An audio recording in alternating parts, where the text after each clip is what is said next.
Hello everyone, and welcome to Hyperanalyzing LCS, the series where I discuss the biggest moments from the LCS and give attention to the tiniest details that can decide the outcome of a game.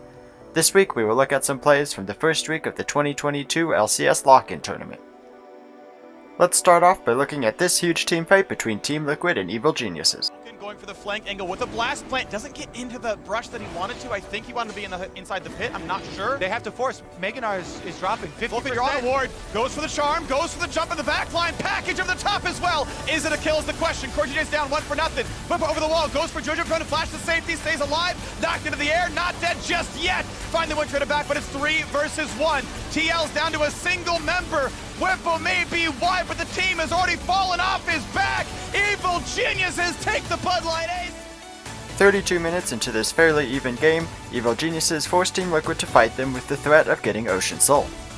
Vulcan is in position to flank all of Team Liquid and is not spotted by this ward placed just outside of the brush. Regardless, Bjergsen senses that Vulcan might be there and goes back to check. Bjergsen does find Vulcan, but the rest of TL are not close enough to do anything about it. With Vulcan's location revealed, he knows that this is his best chance to find and engage. He charms 4 people with the quickness, and although CoreJJ amazingly hooks him out of his grand entrance, Vulcan is able to use Battle Dance with the time bought by his 4-man charm to safely rejoin the rest of his team. From here, the person to watch in this fight is Jojopyun.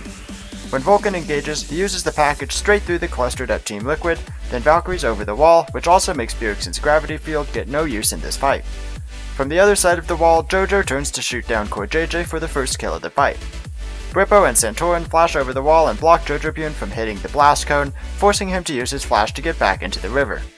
Although Jojo eventually falls, he has bought so much time and dealt so much damage that EG have killed off 3 members of TL, including both carries before Jojo dies, and with Vulcan's grand entrance stunning both of the remaining TL members, EG easily cleans up in the 4v2, getting a huge fight win and the Ocean Soul to finally break open this game.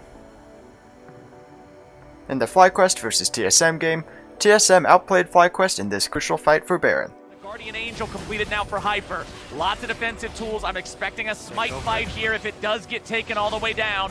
FlyQuest still looking for their chance. Urson goes in, but he's immediately getting bursted. Stopwatch coming out now as Johnson's going to be taken low, and Takeover goes over the wall here for the shutdown on the enemy AD carry. TSM found one, but what else are they going to get? Tukoi gets kicked right on back, and Instinct's ready to go. The plays are being made, and FlyQuest loses their care. Prior to the fight starting, Takeover sets up in a brush on the flank, and he crucially does not get spotted by Kumo walking into the river. With no FlyQuest wards below the river, Takeover is able to walk up to the wall unspotted and jumps over it to land a perfect combo on Johnson, hitting him with Ethereal Chains, then using Sigil of Malice and the mimicked Sigil of Malice. The second proc of Ethereal Chains does huge damage since it also procs the bonus damage from the mimicked Sigil of Malice, and it secures a solo kill for Takeover on the enemy AD carry. The thing I want to highlight in this fight is the stopwatch usage from TSM. Urson is the first to engage, and with a good hook from Afromu, it looks like Urson is going to die before anyone else from TSM even joins the fight. But his stopwatch prevents FlyQuest from killing him, and he is able to flash away to survive as the rest of TSM pushes FlyQuest back. Meanwhile, Takeover also uses a stasis in the FlyQuest backline, which keeps him invulnerable as he waits for his Ethereal Chains to finish the kill on Johnson. Takeover is then able to blink back over the wall where Kumo is waiting for him, but he's a full tank Gragas that doesn't do any damage, so Takeover gets out after claiming a crucial kill. The time bought by the 2 stasises ensures that Johnson dies without any retaliation from FlyQuest, and without Johnson, FlyQuest cannot win this fight. Hyper chases down a second kill with a flash kick, and TSM claims the Baron as a result of this quick fight.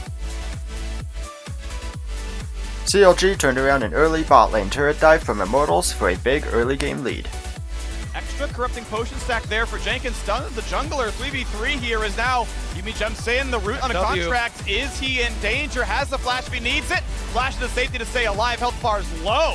Nice push in by Immortals, forcing a flash for flash. Yeah, it's a really good counter here from Immortals, but unless they collapse, they actually go through with this dive, which they very well might if this poke continues to land. They want it. Contract is far away and very low on health. Boom, does he have the crowd control? Shield, Chopper's gonna get him back on the turret. Noah's Destiny who pulls aggro. Teleports come down for defense. Contract's a one hit. Kill comes through, turret will drop. Oh, is that a fear? No, it's already on cooldown, but the Q lands for the electrocute and the shots come through. Luger. Contracts gets caught by Xerxes in the river, but he is able to escape thanks to a well-timed flash but with very little health left. With a big health advantage in the bot lane 3v3, Immortals looks to dive under the CLG bot lane turret. Note that Palafox has backed off in the mid lane to recall so that he can teleport to his bot lane turret with full health and mana. Poom is the easy target for Immortals, and Destiny is the first to take turret aggro so Wild Turtle and Xerxes can quickly get the first kill. Contrax joins his bot lane, but doesn't get much damage out thanks to Viego's possession making him invulnerable. The key here is Luger's positioning against the wall. Not only does it let Contrax dash away to buy more time, but this early into the game, Immortals does not have enough health to chase that deep under the turret to kill Luger, so even though they do finish off Contrax, Luger is never under any threat and can freely fire rockets at all of Immortals. Additionally, because again it's so early into the game, Destiny can only take 2 turret shots, so by the time Immortals get the second kill, the turret has done most of the work in taking out Wild Turtle, who gets finished off by Palafox once his teleport completes.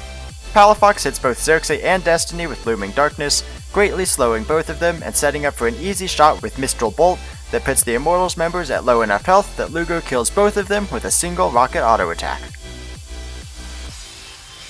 Zven finished off the Cloud9 vs FlyQuest game with a Pentakill on Ziggs.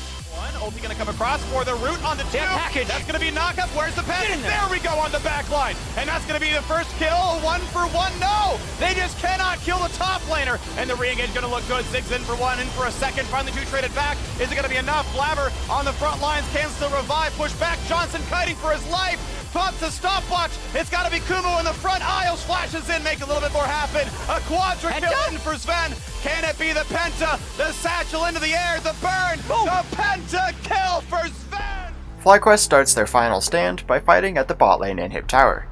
The engage is decent and slightly isolates Darshan, but Aphromoo gets killed almost immediately. FlyQuest's engage also does not threaten Zven, who of course is the player to watch in this fight. He is untouched by the initial engage and finds a long-range bouncing bomb to kill off Aphromoo. He then uses Mega Inferno Bomb, which does huge damage to Kumo and Takuri. Fudge flashes forward and brings Takuri to a tiny sliver of health, and it's the burn from Sven's Leander's Anguish that finishes him off. Jose Deodo does kill Darshan and goes invulnerable with Viego's possession, but Zven, still completely untouched in this fight, sets up an explosive minefield at his feet and finishes him off with an empowered auto attack.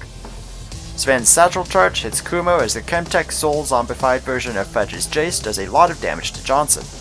Johnson's stopwatch prevents him from getting blown up by a bouncing bomb, but Zven just nails him with another bouncing bomb as soon as the stasis ends, claiming his 4th kill of the fight. Kumo charges towards the wall and flashes over it, but Zven still has his flash up, so he follows Kumo and hits him with another Satchel Charge, allowing Zven to get in range for the final auto attack to secure the Pentakill. Thank you for watching Hyperanalyzing LCS. Hit subscribe and come back next week for more analysis of the LCS Lock In Tournament.